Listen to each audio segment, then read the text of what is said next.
welcome back to Redlining. We've got a special guest across from us today, but before we jump across and say hi to her, I'm going to say hi to Richard Parker. Welcome, my friend. Welcome. How you going? Oh, older. As are you. All right, don't rub it in. We celebrated our birthdays a couple of weeks ago. Oh, happy birthday. Thank you. At the Fitzroy. What a party it was. And what? Holy shit, That was a great what a party. party. It was actually a one of the fucking best good parties party. I've had. Yeah. And it's funny that we show, that's a great segue because we headed to the Fitzroy and we have the owner of the Fitzroy, the beautiful Nikki Ahern. Welcome to the show. Kia ora. Thank you for the invite. You're also an entrepreneur and a visionary. Well, I hope so, because if we ain't visioning, what are we doing? Exactly right. So how has the last few months been for you? Because you just opened a new place, I believe. Tell us about that. Yeah, so as you know, you've been a part of all of our spaces and places. We've had Te Ahu Collective, which is a group of human beings trying to change the world through art and music. We had our music studio for a couple of years now. So we just started our new venue, Ahu. Wow. So Ahu, if you take the word by itself, for us actually means to grow in a direction, to emerge. So out of Te Ahu Collective comes Ahu. And so we started that, I don't know, 6 weeks ago, I'd say. And how's it going? Oh, it's hard. Yeah, of course. You know, every activation within a music industry is curtailed with trying to get people there, trying to get people to know about it. And we want organic growth. We want people who believe in a vision of music in Tamaki Makaurau, Auckland. And so it's been interesting, but every week it gets better and better.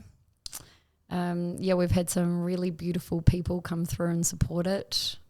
Some amazing film crews come through and take the space over with some beautiful musicians. And we've had a whole lot of people who are interested in creating their innovative sound right in the middle of Ponsonby. So things are going well. For a bit of context, you're the owner of the Fitzroy in Ponsonby. Hi. You then purchased the art gallery next door, which turned into a kind of an events studio as well. Well, you can correct me on any of these. That was interesting because Fitzroy was going so well, and we wanted to expand the space. We had too many people dancing, so I'd taken the lease over next door, and we were looking. I'd saved some coin, and we were looking at expanding, and got some engineers in to create a space between the wall, and COVID happened. And that little fund disappeared within the first week when you got to pay your staff and keep everything going while the government's sorting out their stuff. It was an interesting time, and that reality of expanding Fitzroy went. And I was left with a lease. So you talk about expanding the Fitzroy. How was the idea to expand it? Or were you going to knock through the wall, or you were just going to create another room? So is it almost like an extension of you go into the bar and then there's another room? Kind of both. Yeah. I actually work in education, and I've done a lot of creations around collaborative spaces. And I've done a lot of research and learning, and learned from some beautiful architects, worked with people in the ministry on how to use space to perpetuate collaboration. And so we were looking at a space that could be both. One, expanded Fitzroy, two, different spaces. And that was kind of our dream. And then COVID happened, and obviously everything was shut down, and I was empty. I was left with a empty space. Had a really cool friend ask for a favour for a mate who wanted to show some art spaces, 8 art pieces. And I was like, I have 4 big white walls. And so the first iteration of Te Ahu Collective, before it became Te Ahu Collective, was an art space. And then I realized through the things that I was doing with my son, who I've always wanted to manage and promote and expand and give him space, we had an upstairs which became our studio. And so everything's been really organic and like through the way things work. And it's been invigorating. It's been inspiring, and we have a collective of human beings who all contribute in different ways, ready to go and uplift this music scene. So the opportunity to open the new venue, the Te Ahu venue, is that something you were openly looking for a venue, or did a space come up and you were going, right, I'm going to go for this? No, more the space was there, and because of COVID, it gave us time, me time, especially to be strategic and visionary. I don't know if I dislike or like that time of our history, but I definitely recognize the space and place for me to stop. I have ADHD. I'm Gemini, born in the year of the monkey. I just go nonstop. Like my dad and my mum hate it. They're like, Nikki. Is it go hard or go home? Well, I just know I'm going to die one day. Okay. And so every day I get is a gift. Fair enough, yeah. Yeah, and I've lived with that since probably 14, 15 through something that happened. And so I just believe that let's do the things that we love. So have this space. My son, Te Ahu Collective is actually named after my son, Luke John Te Ahu. Te Ahu is a family name from Ngāti Kahu up north. They are from Te Whānau Moana, and Te Ahu means the first, so he's Luke John the first. And we believe that this was one of the first in Ponsonby to really activate the space. And we got excited because we had a space in place to help music grow within the place that we love. And my son, he's freaking talented. No bias here. None at all. Yeah, you've heard him both. But to be fair, we have heard him, and you're not biased. Yes, very talented. Yep. And so the first artist I ever signed to manage, I guess, and we don't believe in contracts. We're not doing this in a patriarchal way. We believe in open sourcing everything. He was 16 when he was in Whangarapoa, I think, just getting up and rapping, and he had a producer or a manager come up to him and saying, hey, we would like to work with you. Came home. And I said, cool, son, do you want to do it? And he was like, no, I'm not ready. And I said, okay, keep doing school. You keep doing you, boo. But when you're ready, let me know. How old is the boy? He's now 24. 24. Yeah, performing and working within the collective and producing. Yeah. 19 years old, must have done the same thing. I can't remember where it was. And he came home and he's like, oh, I got asked again to make music. And I said, cool, are you ready? And he goes, nah, mum, I need a little bit more growing. So much respect for that artist, my son. Was that unexpected? Yeah, a little bit. And then I said, sweet, you tell me when you're ready and we'll have a conversation. And I know he doesn't mind me sharing the story because I know it's part of our journey. And so around 21, I think the same thing happened. And I said, I swear I'll do everything I can to support you. We were starting to create a home studio at the time. And he said, I'm ready. And I said, cool, why do you want to do this? And I thought he was going to say, oh, so we can make money and get a jet plane for your mama and I can look after you because my son is so beautiful. He goes, Mum, because I think I've got something to say. Ooh, okay. And it was, I don't know, around Black Lives Movement, there was a lot of things going on. And he goes, I think I'm ready. And I just said, cool, I'll do everything I can. So I made a space in place for that to happen. But what happened out of it is so many collaborations between me and my son, just started to happen. And it was when the universe is telling you you're right in music, things go into flow. And that was a beautiful movement. So Te Ahu Collective started, and now Ahu is a place for our producers and our musicians and our collaborations and our DJs to work with in a different space. Fitzroy is a very house bar. That is a construct that we've made and we've built, and it works. Yeah, absolutely. But Always now busy. this is a bit more innovative, and I'm really excited to see where it goes. It sounds like it was an organic thing then to, obviously have a venue to house all these talented musicians that you're actually starting to, put out there. So, sorry. Yeah, you go. I was just going to say, so from the 6 weeks that it's been open, how's it been?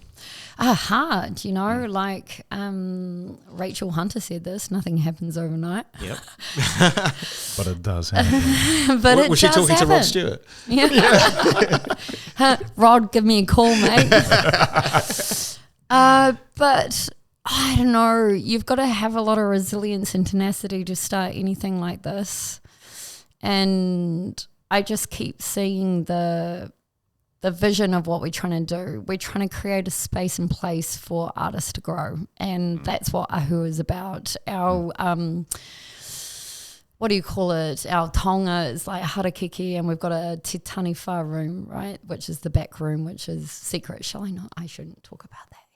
It's okay. You're amongst friends. It's okay. You're amongst friends. Lots of friends. Yeah.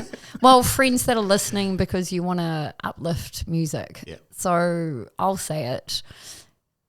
Massive different things have happened through taking the space over. It started in 2001.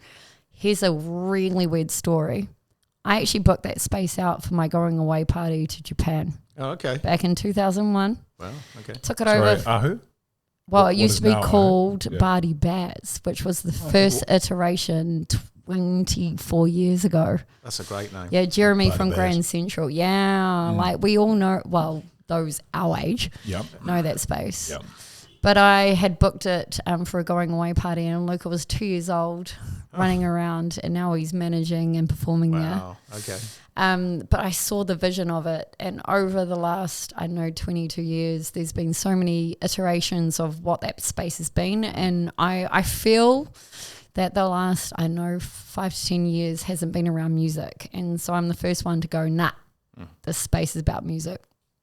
Yeah, no, that's So good. what's the major difference between Ahu and Fitzroy Bar? Obviously, you talked about the music, and it's more of a social atmosphere at Fitzroy, would you say, compared to Ahu? Well, in terms of it's more of a hospitality venue, Fitzroy, and Ahu's more of there's a production wing to it. There's a little bit more collaboration as opposed to just going in and getting Well, Fitzroy had 3. When we came out of COVID, with my beautiful friend Matt Drake, we sat down and did a strategy meeting. This is why I kind of love COVID and hate it. Took me away from everything, but it gave me space and place to do some deeper thinking. I came out with 3 really clear visions. Number 1, I want a place for people to connect. So that's collaboration. Number 2, I want a place for people to be themselves. I was, before COVID, going to a lot of spaces and places, and I felt like you had to be a certain type of people. And Fitzroy is actually named after one of my favourite suburbs in Melbourne, where I spent a bit of time, and like I would sit there in my favourite place, Black Cat, which is very similar to what I've done. And it was like tradies were coming in, grandmas were coming in with their kids. And I wanted a place where everyone got to be themselves. And number 3, I wanted a place to art to grow. Like that was easy for me. Like if I'm not doing this for any other reason than, I don't know, how old was I? 38 years old when I started this. And I'd been married, had my kids, had the white picket fence. Did I have a white picket fence? Maybe. Done all those things, lived overseas, lost money, made money. And it was like, well, what do you actually want to do, Nikki? And this is what I want to do. I want to create space and place for people to grow, connect, make music, make art. And so that was easy for me. And Te Ahu Collective was just the next arm because it's production. And then Ahu, the difference you asked? For me, I think right central and Ponsonby, there's been activations around live music and things, and we're creating the same spaces we've been in the same sound. I want a space where I push artists, push live musicians to take their art and make it New Zealand Aotearoa and innovate. And so that's been the undermining thought process behind it, plus utilising the space that it is, because it's beautiful. Yep. So with Ahu, how have you gone about sort of creating that? Now you've got a couple of residencies on the go or coming up? Not yet. No? We're letting that organic growth happen. Yep. So we're inviting crap loads of people. We did a beautiful opening with 38 artists, and thank you, beautiful people, for coming and doing that. Like, if I can acknowledge you right now, the fact that you came and did that with me was stunning. We had 300 souls roll through. Oh, wow. Yeah. On midweek as well, right? Yeah, it was a Wednesday. Yeah, and rolling through means that they're all coming at different times. So while I want to define and knock down exactly what we are, I kind of don't believe in that. I believe in live spaces. Yeah. So let's see what happens. But I would love so for example, me and Jimmy do a electric blues activation on a Sunday. He's a blues artist, very well known. He is one of the most phenomenal guitarists to come out of New Zealand. I'm a bass player originally, but I love mixing beats now. Learned it during COVID. So we got together and we're doing something where I'm pulling some kind of more hip-hoppy blues beats, and he's playing his guitar, and we're encouraging artists to get in touch with us to be the guest singer or the guest pianist or the guest percussionist, and like flow with that. Now So are you kind of jamming on this? Yeah, a little bit, but a little bit curated. Like, we have a jump up and jam where people just do their thing, but this is a little more curated. Then I want to get some of our hip hop artists and don't get them doing covers, but get them doing their productions. Yeah. So giving that space and place to uplift music. Do you know Black Eyed Peas played there? I did not know Really? that. Yeah. Wow. That's how sick this place is. And we want to bring it back to that kind of music hall vibe. There's not anything really like that. I would say in Ponsonby, but even in Auckland, huh? Possibly. Actually, Wasn't there a Latin place opened up on K Road? On the I can't remember the name of it.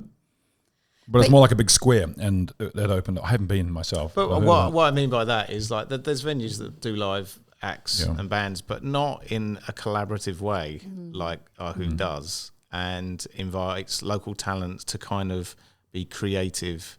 I do find that a lot of the nightlife in and around Auckland tends to be the same. You know? Yeah. can I talk to that though? Yeah, absolutely. Like, I just think we have a embedded, I don't know if I want to blame colonization for it, but dampening of our beautiful human self. And like, tangata whenua, people born here. Like, we have such an uplifting power around here that if we start to realize it and start to push boundaries and stop letting some of the, we can't do this. If people like me are providing spaces for you to go hard, mate. Like, there's going to be no telling off here. You don't have to play within a construct, but here's our vision. And if you want to go for it and like play your beautiful self, which is what Fitzroy did, which is why I do believe like we've made an impact on the house scene. Oh, absolutely, 100%. Yeah. So if we do that and we open it up a little bit more, open source the construct around what you can play, and I've definitely seen other venues doing it, like Broken Lantern, like even like there's so many places that are just going, hey, let's make you as an artist. And DJs are definitely artists. Like, they are constructors and composers of how music is heard. It's exciting, and I believe Aotearoa is going to like lead in this space. Do you think people's behaviours to going out and what they go out for has changed over the last few years? Even before COVID, you know, I always thought that a lot of people just go out to get drunk and listen to shit music, you know. But attitudes are maybe attitudes are potentially changing. Time and place. But what I mean now is that people go out to actually hear something cool, to experience something new, not just to get hammered and fall on the floor. Well, I would say it's happened here before. So when I left for Japan, Cruise Lounge and like Crowbar and like there was so many activations. Me and my mate, so early 20s, we would go out and we would bar hop. It was expected. We had no social media. There were posters up where we all collaborated on, which is one of the things Te Ahu Collective is trying to bring back, is like collaboration of let's share the content on a night. And we would like go to a place and there was bongo drums happening and we would move to a space, and I think it's actually coming back. I think there's a hot and heavy sound that Aotearoa has, especially Tamaki Makaurau. So I don't know if you know much about the history of like our beautiful space, but like the way that iwi came in was people were moving around and it was a meeting space. There were marriages, there were wars, it was an activation space, especially with the volcanic reaction around. Now, this is interesting because of the energy around it. You're talking about the city, sorry. Are you talking about the city? Tamaki Makaurau, like the space and place. It was quite wetlands. There was a lot of water. And people from all around would come. There's been some amazing wars, and one of the first peace treaties that I've learned about. So I work in education, so I have the beautiful privilege of learning stories. And I cannot help but think that this history helps create like what's happening for human beings who decide to live here. So when you come here, and we have a lot of travelers, like if you actually interviewed all of the people who came out, say, last week, lots of them have moved here. Lots of them are travellers. So we are transient people, but we have decided to make this place and space our home. Yep. And so activating what we think is interesting is interesting. Yep. That's the one thing that the Fitzroy has is just a vast different kind of people that go there, you know. I mean, it's always super busy at the weekend and it's always a great vibe, but like it's just such a variety of people that go there. But remember my second vision piece was everyone gets to be themselves. Yep. Yeah. To see that realised helps me think that we as a team can do it again in Ahu. Yeah. I think the difference will definitely be more low BPM. So it'll be 90 to 130. It'll be funk. It'll be low beats. It'll be like that swing beat that gets you. I imagine more people sitting there going, Yeah. Well, that's cool because there's not much of that going on, right? No, not really. Nothing at all. Nothing that you can just go and sit down and just sort of like groove. Kind of that loungy vibe, right? Loungy vibe, yeah. Without being super like, you know, Sinatra. Oh my God, I'm so going to play you a Sinatra. You totally can. Remixed. And I will absolutely love it. Yeah. Big fan. Yay. Big fan. Yeah. You know what's funny? I always thought Fitzroy was named after Fitzroy Road, which is just down the road. So I found Fitzroy Road after I named the bar. You know what's funny though? I actually when I first went to Fitzroy a few years ago, people would say, "Oh, you're going Fitzroy? Where is it?" And I said, "I think it's on Fitzroy Road or Street." I sent them to the wrong place. What a dick. However, I've been to Fitzroy in Melbourne and it's quite lovely. I like it very much. Bit too bohemian for this colonizer. But anyway, it's I do love it. I love Fitzroy a lot. Do you know what? When we talk about colonisation, being British, I always feel guilty. I don't know why. So can I offer As some a Dutchman. learning? So we speak in the Netherlands. It's the Dutch one. So can I, like, something that I've learned through education is like, yes, our ancestors may have done this, and we can acknowledge the guilt and just say, hey, what can we do about it? You know, like, we can't change the past, and we weren't part of the past, but we're part of now. But I can apologise for being British. Well, why not? You were born No, there. I'm joking, Te Ranga Waiwai is about own the space that you were born in and acknowledge it and feel the power of the land that you stand on. Yeah. And then come here and stand on our land. Yeah. Exactly. Yeah. Leave it. Goodbye. And come to New Zealand. Come here. Plenty of space. Yeah. So what's next? Have you got aspirations of more venues, or what have you got coming up in the venues? Oh, baby, I soon? think my kids and my people would kill me if I took more on, especially my dad. But I need to focus on what the space and place we've created. And so, for example, tonight, Jazz Patterson, beautiful young wahine who produces music, has some beautiful hits. She's in Te Ahu Collective right now, doing a crowdfunding activation. One of the things I want to challenge is that there's a lot of resourcing in New Zealand through our council, through our funds, through our ministries, through our corporates, through our philanthropists. Like there is, we have enough resourcing to uplift New Zealand music. And so I do a big call out to people who can support. She is in Te Ahu Collective's bottom level, which is the gallery, doing a beautiful activation. And I've got MC Tali in residence for the next month. She's a massive promoter of New Zealand music and really successful. She travels around the world taking her drum and bass emceeing and her beautiful productions. So there's so much happening around. I just believe that we all need to stand up and see how we can support culture, art, music in the only way we can. Social media and all of that, while it's been a freaking hard thing for me to get my head around with my ADHD monkey Gemini self, it's a beautiful tool to connect and support and get things happening. And I've seen it. I've seen activations happen where everyone goes hard. You talk about all these resources that artists potentially have access to. Do you think that a lot of these are just gone unused? I mean, why do you think that is? I believe creatives, the way their brain works isn't always admin form filling, like putting that stuff into activation. I'm guilty of it. Administration's not my strong suit, but I've put people around me, which is why the collective's really good. Te Ahu Collective, we have people in space who are happy to do that.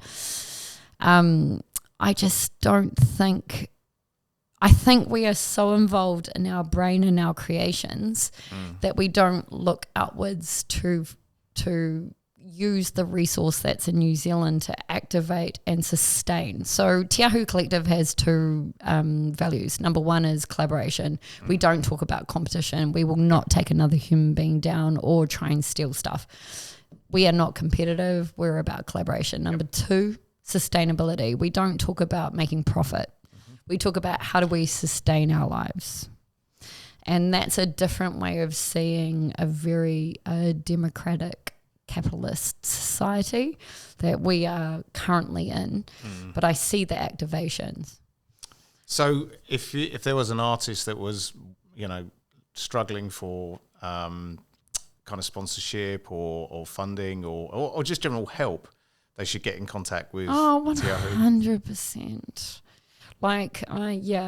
I've done my dues for myself.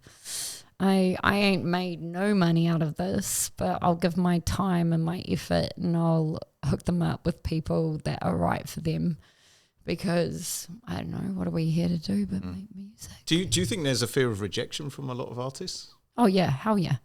How can they get past that? Oh, that's a big question.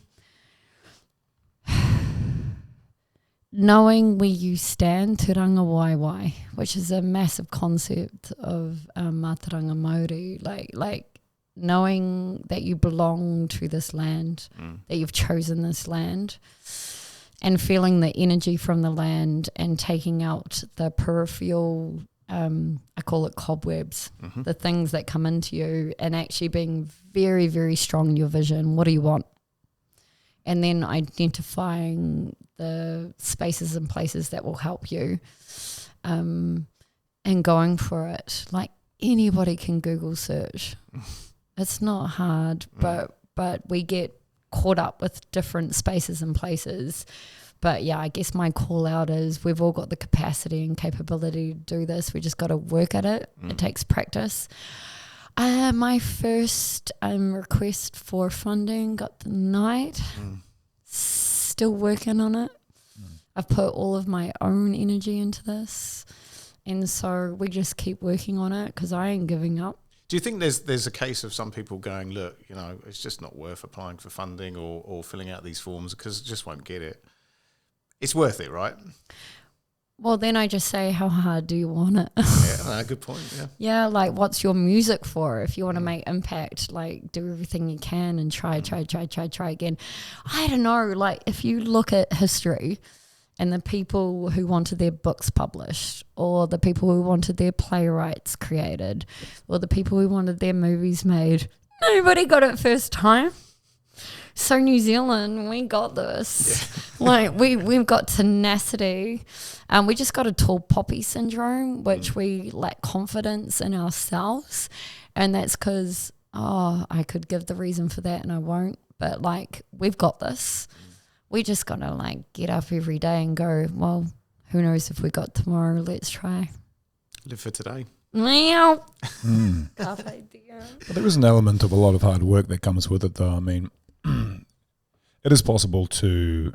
We live in an advantageous time where technology. The Matrix, baby. The Matrix. It's very advantageous now. We live in the most remarkable time ever, where the technology is there that we can make pretty much anything to a level that 30 years ago was considered A grade. So we have cameras now that film better than 35mm cameras did 20 years ago. We have, I'm assuming, sound recording systems which do the same. And it just comes down to the tools are there. How dedicated are you? How much time do you want to put into it? Well, and you look at the AI that writes things for you. So if you want to do an application, there's the AI, what is it? ABG, blah, blah, blah. ChatGPT. Yeah. So if you don't have the ability to write vocab and that's not your skill set, there are tools out there. And that is what I want all of the artists to know. Like, we've got this.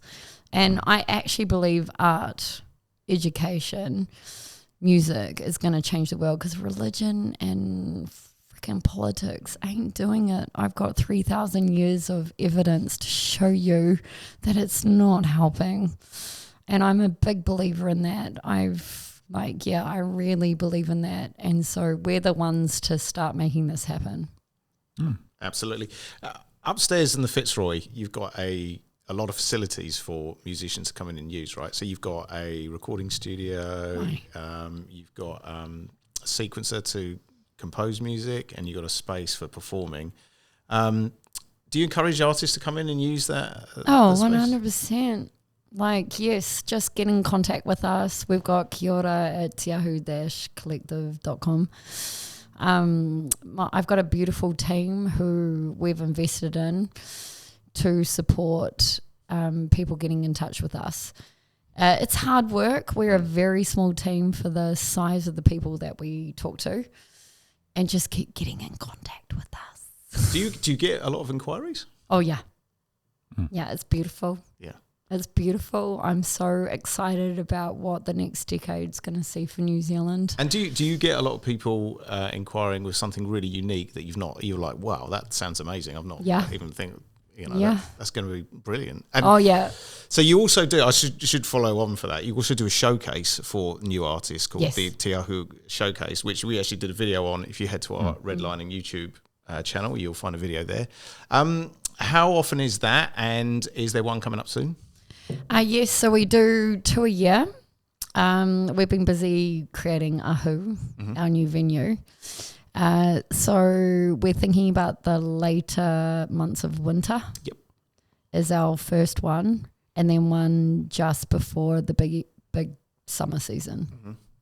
So so artists can get in contact with you. Do you guys ever release music? Have you got a record label, or is that something That's that you'd coming, like to? baby. Is it? Did I let the cat out of the bag? Yeah. Oh. Sorry. So It just seems like the natural progression. yeah, no, we've when I had my visions around the space, a place in space that was way more open source than signing artists to a you only work for us and do it. We wanted to support artists in a very open source way. We will work carefully with the people that we want to, as in, are you aligned with the values and do you believe in having a message to say? And we've got some beautiful music coming out. Ooh, exciting. What kind of music? Will it be a wide range or? We're calling it new wave beats. We want to start a genre. Mm-hmm. And so new wave beats is about a beat coming back and forward. So let's talk about you, because not only do you own these venues and part of the collaborations, but you're also a bit of a DJ, right? Just because of COVID. So where did that come about? And because you've been playing a few festivals. Yeah. So what made you think, I just fancy a bit of this? Okay, I'll never forget. So I was a bass player in the 90s.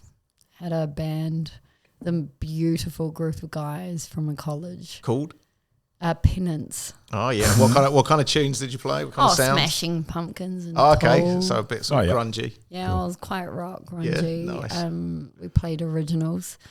And then I got pregnant, and it's really hard to hold a bass guitar over a baby in your tummy. It doesn't kind of work. Because it's kind of low, isn't it, the bass? Yeah, so put it down, and I became a beautiful mama and focused on that for a long time.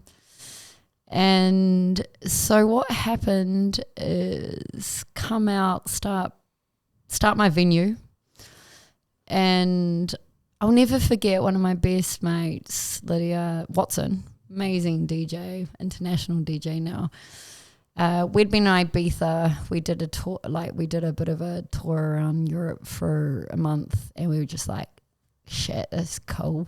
I know we're like 30.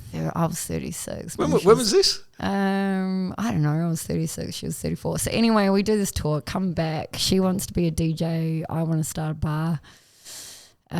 All of this kind of happens, and I'll never forget one day when she was playing and she had to go to the bathroom. And I'll never forget looking at the knobs and all of the things, and I was stressing out because I could see the track was ending and I didn't know what to do. Yeah. And I just remember going, I don't like that. This is my venue. I should know. Then COVID happened, and I was living with Tunes, who's a beautiful DJ from Australia. He'd moved over, ended up living with me. He was my flatmate. Mm-hmm.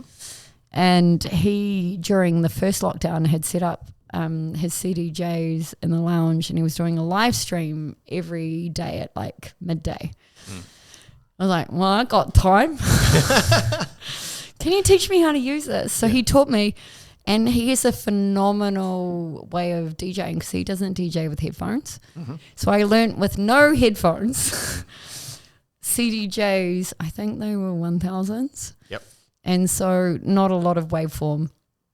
And so he did. Hold on a minute. He DJs with CDJ 1000s without headphones. Well, at my home, that was his gear. That's impressive. But he plays everywhere, but he still doesn't wear headphones. Okay. Oats to you, freaking, you're amazing.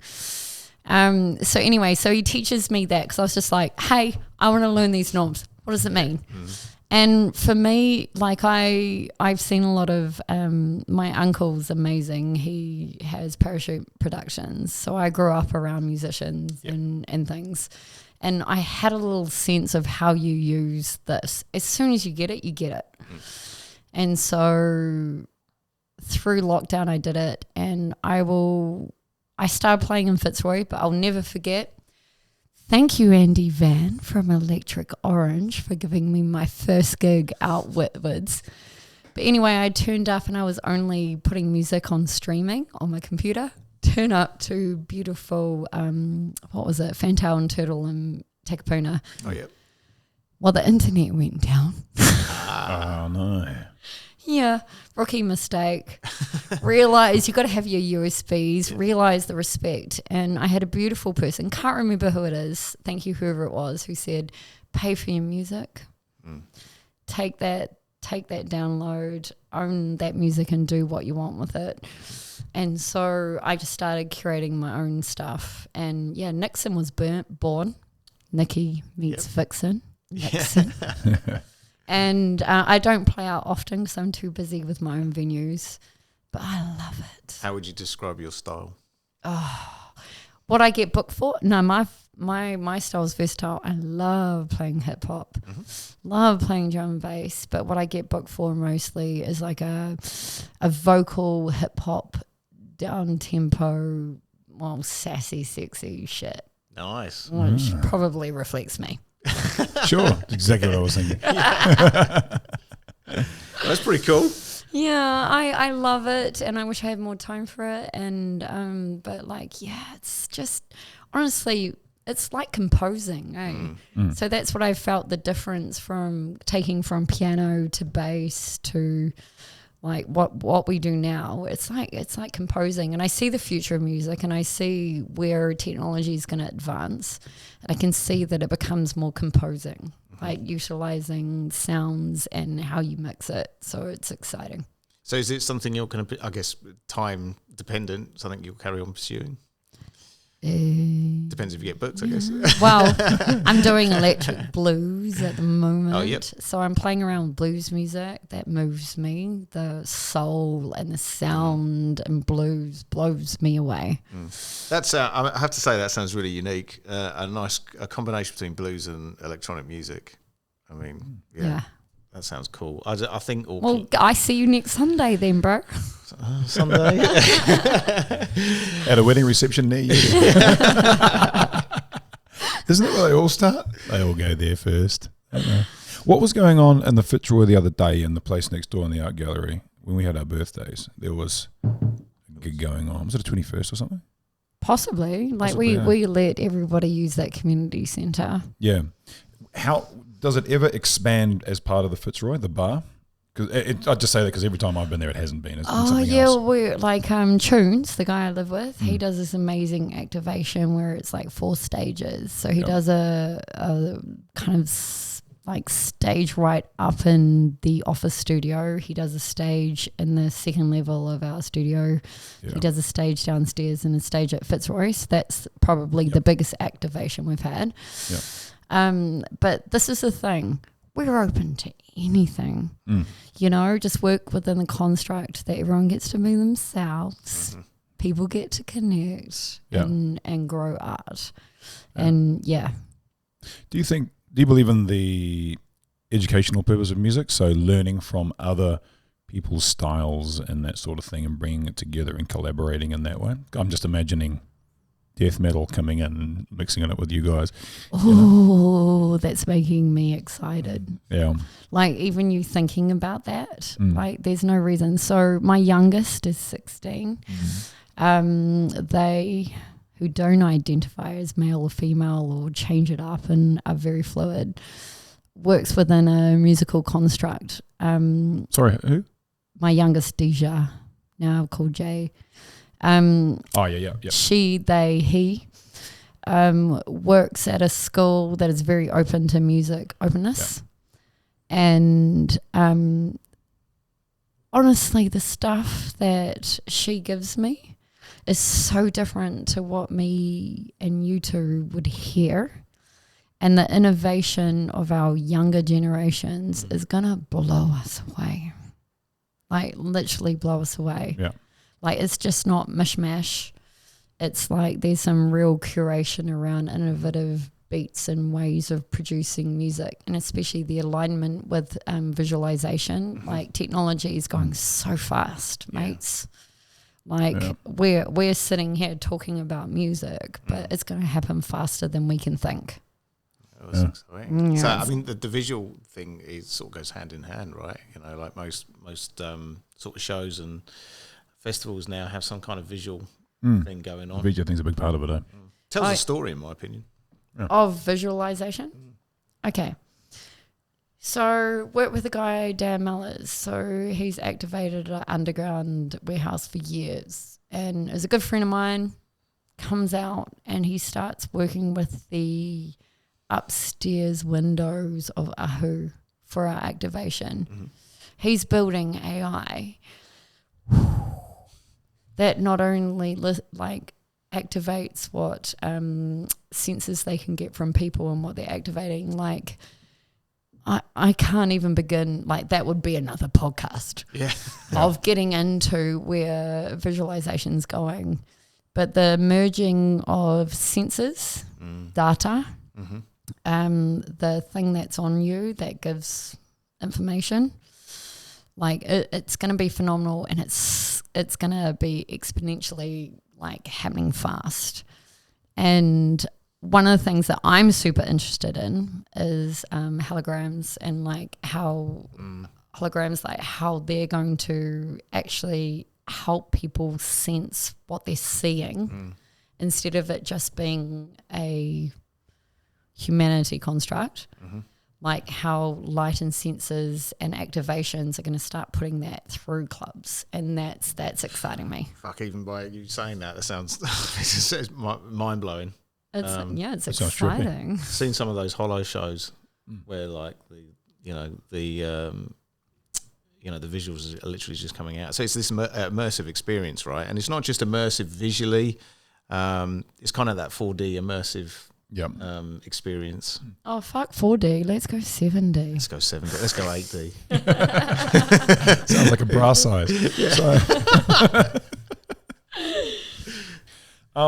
So Ahu, is it open every night? No, 5 days a week at the moment. Yeah. What days are they? So Wednesday to Sunday. Same as Fitzroy? Fitzroy's open Tuesdays for different activations. Right, yep. But to be honest, I've been open Monday, Tuesdays at Ahu so we've got the back room, which is Te Taniwha. Beautiful view of Auckland City. And we've done all sorts. Like I've got poker tables. Really? Yeah, games are fun. Especially if you've got something writing on it. You know what I'm saying? I can imagine a smoky back room with like, the poker table. Yeah, lots of film crews have come through for their rap parties. So like we're just open for find a space and place that make it your own. Yeah, that's right. It's cool. Love it. Thank you. So what I asked before if you have any intention of opening up other venues or something along these lines, or has this pretty much got you full? One day there's going to be a super club. Super club, yeah. I don't know. Like for now, this isn't like there's enough spaces, and Ponsonby's my hood. You got to understand this. I've been stomping around since 1984. But Ponsonby's where it's at in Auckland, right? Yeah, it is. I wonder why. Well, it's because the CBD's so crap. No, I just think that there's a lot of us, like PSC, Bobby Vizuka, like he's been calling it out and creating music spaces, and I really think music's got a reverberation which is going to work with humans.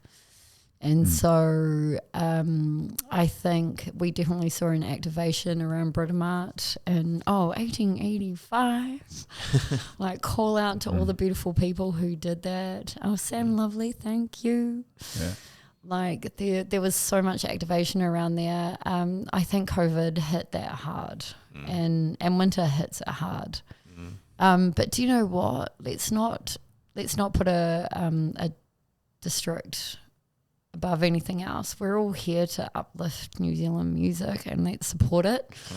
And we've been doing some activations down in Cassette's making beautiful like sounds. Like Cassette is a nice venue. Yeah, and the activations Natalie's been putting out is pretty cool. Yeah.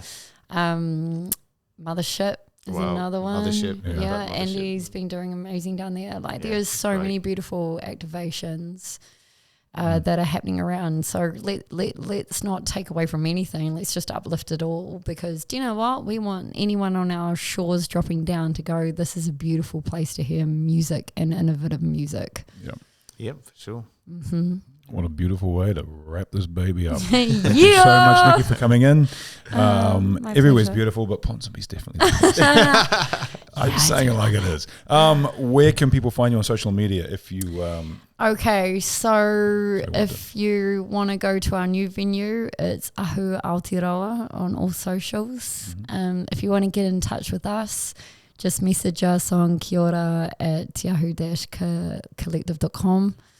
Fitzroy is pretty easy to find. it's on Fitzroy Street. It's not on Fitzroy No, Street. it's not. It's not there. It's not there. McKelvey, eh? Yeah, it's McKelvey McKelvey Street, Street. yep. And so just get in touch with any of us. We would love to korero with anybody who wants to activate anyone, because that's what we're here for. Yep. Kia ora. Thank you so much, you beautiful Tane, for doing this. No Thank problem. you. Yeah, Thank we you. acknowledge that. Thank you for all your support as well since Yeah. we've been starting. You've Yeah. definitely been one of Yeah. the main supporters of Redlining. So, Yeah. thank you. You've definitely got the word out there. It's Yeah. fantastic. So thanks again for coming in, and best of luck. And we will see you behind the decks. Yeah, Yeah, ka soon. kite anō. Ciao. See ya.